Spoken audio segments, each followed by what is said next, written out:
2013, Alan Markovitz walked in and found his wife cheating. This ended their marriage, and she eventually moved in with the man she cheated on him with. Most people would try to move on, but Alan had other ideas. Instead, he bought the house next door to them, and in his backyard he installed a 12-foot bronze statue of a hand giving the middle finger and aimed it straight at their house. Every day, his ex-wife would wake up to see the giant statue through her window, and to make it worse, it also lit up at night. When cars first appeared in the late 1800s, they terrified horses, which caused a bit of a problem for commuters. So inventors came up with a solution. Put a fake horse head on the front of a car to trick the horses into thinking it was just another horse. Shockingly, this didn't really work, so the idea was scrapped.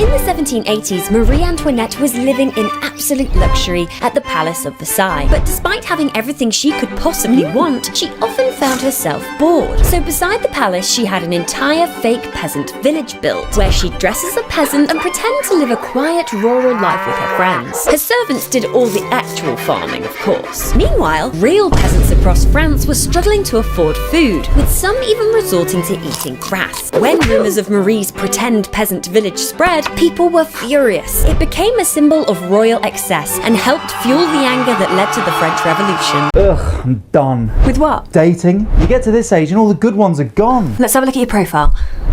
You'll get way more matches if you're taller. Look, can your phone do this? Using the Samsung Galaxy Z Fold 7's generative edit, you can easily edit your pictures. See? That is incredible. Thanks. You're welcome.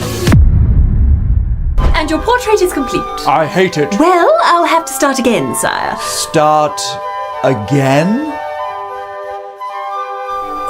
Guards! Wait, no, please! Sire, put me down! In 1787, Catherine the Great was preparing to tour Crimea. Her advisor, Gregory Potemkin, had been assuring her that the region was thriving, full of prosperous villages and happy peasants. But in reality, it wasn't. But instead of admitting he may have exaggerated, he decided to stage the entire thing. So as Catherine travelled down the Dnieper River, she saw picturesque villages along the riverbanks and everything appeared successful. But as soon as her boat passed, Gregory's team would pack everything up and rush ahead to build the same fake village further down. And Catherine believed it. Potemkin village is a phrase now used to describe something that looks impressive on the surface, but isn't quite what it seems.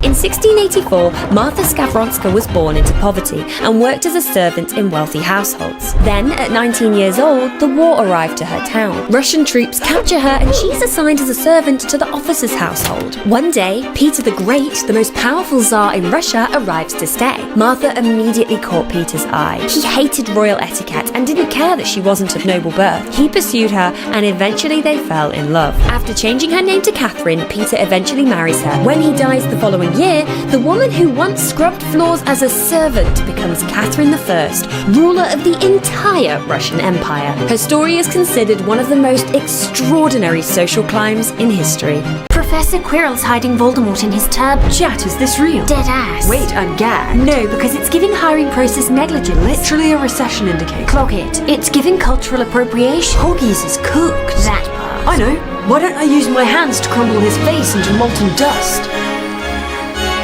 Totally legal, by the way. We hit an iceberg. Wait, I'm screaming. Literally say, may this trauma never find me.